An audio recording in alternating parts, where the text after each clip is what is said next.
नमस्कार साथियों, दोस्तों आपके अपने चैनल प्रभु यूपीपी में आप सबका एक बार पुनः स्वागत है। दोस्तों आरपीएफ कांस्टेबल का फॉर्म भरा जा रहा है। कुछ बच्चों ने फॉर्म भर लिया होगा, कुछ बच्चे फॉर्म अभी भरने वाले होंगे। लेकिन दोस्तों इसी के साथ ही जो है कई सारे ऐसे प्रश्न हैं बच्चों के जो कि आ रहे हैं। उनमें से एक प्रश्न का मैंने चयन किया है। यह प्रश्न है कि सर आरपीएफ कांस्टेबल के लिए हम कहां से तैयारी करें। उनका यह तात्पर्य है कि सर आरपीएफ कांस्टेबल की जो तैयारी है हम किस ऑनलाइन एप्लीकेशन से करें।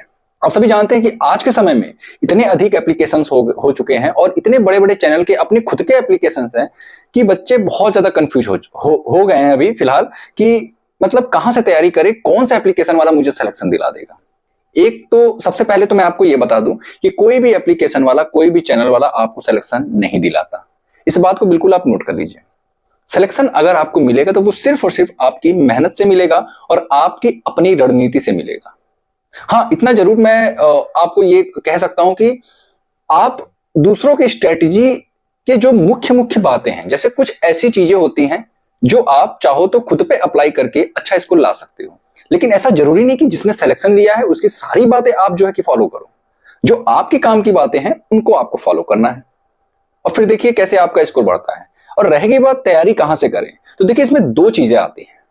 अगर आप जो है इसके पहले किसी भी कॉम्पिटिटिव एग्जाम की अगर आपने तैयारी किया हुआ है तो आपको किसी भी प्लेटफॉर्म से कोर्स परचेस की आवश्यकता नहीं है।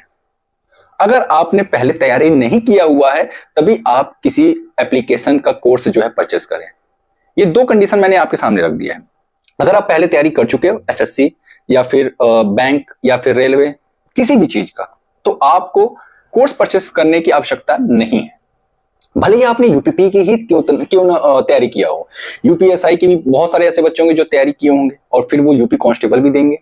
तो आपको कोर्स परचेस करने की आवश्यकता नहीं है अगर आपने पहले तैयारी किया हुआ है, क्योंकि सिर्फ और सिर्फ आपको जो है कुछ बेसिक चीजों पर ध्यान देना है। बेसिक चीजें क्या है, जैसे आपको सबसे पहले तो सिलेबस देखना है कि भैया सिलेबस क्या है।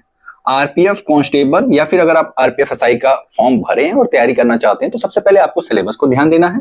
सिलेबस के बाद आपको पीवाईक्यू, ये बड़ा महत्वपूर्ण हो जाता है दोस्तों। पीवाईक्यू सच बता रहा हूं मैं, अगर आपने केवल पीवाईक्यू को लगाया और अच्छे से इसका एनालिसिस भी किया ना तो आपको ये बड़ा हेल्प करेगा। आप खुद जब परीक्षा देकर के निकलोगे तो आप कहोगे यार मतलब सर आपने जो बताया था बिल्कुल एकदम हूबहू पीवाईक्यू से जो है मुझे बहुत फायदा हुआ है। मैं ये नहीं कह रहा कि क्वेश्चन हूबहू फंसेगा, लेकिन ऐसा होता है कि जो क्वेश्चन का टाइप होता है ना, जैसे मैथ का जो क्वेश्चन का टाइप हुआ उसी तरह से क्वेश्चन जो है वैल्यू चेंज करके जो है कि आपसे पूछा जा सकता है।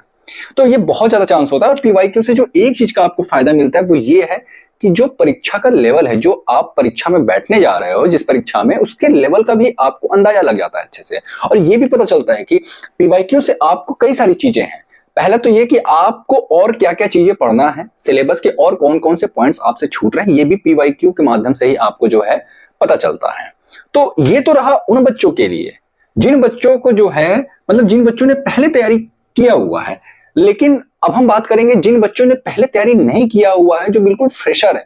तो भाई सबसे पहले तो मैं बता दूं आपको मतलब डबल मेहनत करना पड़ेगा। एक तो वैकेंसी कम है, 4208 पद है केवल कांस्टेबल के लिए, तो आपको तो बहुत अधिक मेहनत करना पड़ेगा। अच्छा, आपको कैसे मेहनत करना है इसके बारे में बात कर लेते हैं। अगर आपके आसपास कोई ऑफलाइन कोचिंग हो तो आप पहले जाकर के उसे ज्वाइन करें। अगर आपके घर के आसपास कोई अच्छी कोचिंग हो तो जरूर उसे ज्वाइन करें। ऑफलाइन कोचिंग ज्वाइन करने के बहुत फायदे हैं। अगर आप ऑनलाइन कोचिंग से अगर मान लीजिए कोई भी ऑनलाइन एप्लीकेशन से अगर आप कोर्स परचेस करते हैं तो वहां पे आपको बेसिक आपका नहीं मजबूत कराया जाएगा। बेसिक के लिए तो आपको ऑफलाइन कोचिंग में ही जाना पड़ेगा, ठीक है। अच्छा, रहेगी बात बहुत सारे ऐसे बच्चे हैं कि जिनके घर से जो है कोचिंग्स बहुत दूर है, तो ऐसे बच्चों को जो है ऑनलाइन एप्लीकेशन से जो है कोर्स परचेस करना ही एक ऑप्शन बचता है, ठीक है। अच्छा, एक चीज आपको बहुत सतर्क रहना है ऑनलाइन किसी भी प्लेटफॉर्म से अगर आप जो है कोर्स परचेस करते हैं। देखिए सबसे पहले तो आपको यह देखना है कि जिस एप्लीकेशन से आप कोर्स परचेस कर रहे हैं, क्या वो एप्लीकेशन इसके पहले जितने भी एग्जाम्स हुए हैं क्या उनके सिलेबस को उन्होंने कंप्लीट कराया है। अगर कराया है तो फिर आपको यह भी देखना है कि जो उनके मॉक टेस्ट है, ठीक है, जो उनके मॉक टेस्ट हैं उनका लेवल क्या है। क्योंकि मैंने अभी यूपीपी के एग्जाम को मैंने जो है कवर किया था और उसका एनालिसिस करने पे मुझे ये पता चला कि बहुत बड़ी ऑनलाइन कोचिंग है और बहुत बड़ा उनका यूट्यूब चैनल भी है। और जब मैंने बच्चों के माध्यम से ही ये जानकारी मुझे मिला कि सर वहां पे तो मतलब उन्होंने खुद ही बताया बच्चों ने कि सर वहां पे परीक्षा में जो क्वेश्चंस आए थे इस टाइप के प्रश्न उन्होंने कराए नहीं अपने मॉक टेस्ट में। उन्होंने मॉक टेस्ट के लेवल को तो बहुत हाई रखा, लेकिन एक्चुअली में वो जो मैं बात कर रहा हूं मानसिक अभिरुचि की, मैं किसकी बात कर रहा हूं? मानसिक अभिरुचि की। तो मुझे भी ये जानकारी मुझे बच्चों ने ही दिया है कि सर उस कोचिंग से मैं तैयारी करता था, उस प्लेटफॉर्म से मैं तैयारी करता था, वहां पे मैंने मॉक टेस्ट दिया, लेकिन सर वहां पे क्वेश्चन का लेवल तो बहुत हाई रखा गया था, लेकिन ये जो मानसिक अभिरुचि के प्रश्न है ना, मतलब ये वहां पे मुझे नहीं प्राप्त हुआ। और मानसिक अभिरुचि के प्रश्न बहुत अधिक डाले गए थे। और आरपीएफ कांस्टेबल, आरपीएफ एसआई में भी मैं बता दूं, कम से कम 4 से 5 प्रश्न आपको मानसिक अभिरुचि के दिखेंगे।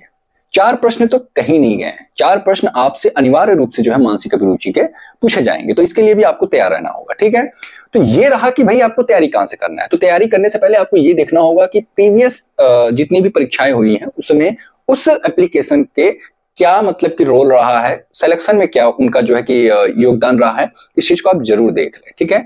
और एक चीज आपको ध्यान देना है कि डेमो क्लास जरूर लें। किसी भी ऑनलाइन एप्लीकेशन से जब आप कोर्स परचेस करते हैं तो वहां पे डेमो क्लास होता है। जरूरी नहीं कि कोई एक बड़ा टीचर है वो टीचर सभी बच्चों को समझा पाए।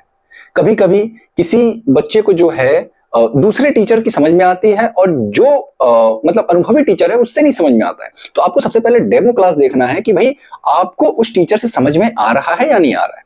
अगर आपको उस टीचर से समझ में आ रहा है, कोई भी एप्लीकेशन से अगर आप कोर्स परचेस करेंगे वहां पे डेमो क्लास जरूर होता है, आप डेमो क्लास जरूर देखें। डेमो क्लास से जो है कि आपको ये पता चल जाएगा कि आपको चीजें समझ में आ रही है कि नहीं आ रही है। ये कुछ बातें थी जो कि आपसे शेयर करना था। बच्चे ऑनलाइन कोर्स तो परचेस कर लेते हैं, लेकिन उनको ये नहीं पता होता है, वो केवल किसी तीसरे के मुंह से सुनते हैं कि भाई वो एप्लीकेशन से आप कोर्स परचेस कर लो, आपका सिलेक्शन हो जाएगा, वो कोर्स परचेस कर लेते हैं। लेकिन जो बेसिक चीजें हैं भाई आप डेमो क्लास तो लो, आप ये तो देखो कि हाँ आपका जो है आप उस मतलब उस पर्टिकुलर टीचर की बातें आप तक पहुंच रही कि नहीं, आप जो है सीख पा रहे हो कि नहीं उनसे, ये मायने रखता है। तो दोस्तों उम्मीद करता हूं कि आपके ये जो क्वेरीज थे कि सर कहां से तैयारी करें, ये क्लियर हो चुका होगा। वैसे मैं बता दूं एग्जामपुर और आरडब्ल्यूए ये दोनों ही बेस्ट है अगर आप रेलवे की तैयारी करना चाहते हैं, ठीक है। और इसके अलावा जो है आप सभी दम लगा के मेहनत करिए, क्योंकि आरपीएफ कांस्टेबल में इस बार का कंपटीशन बहुत तगड़ा रहने वाला है, जिसके लिए आपको बहुत अच्छे से जो है तैयारी करना पड़ेगा। तो दोस्तों फिर मिलते हैं किसी अन्य वीडियो के साथ, तब तक के लिए जय हिंद, जय भारत।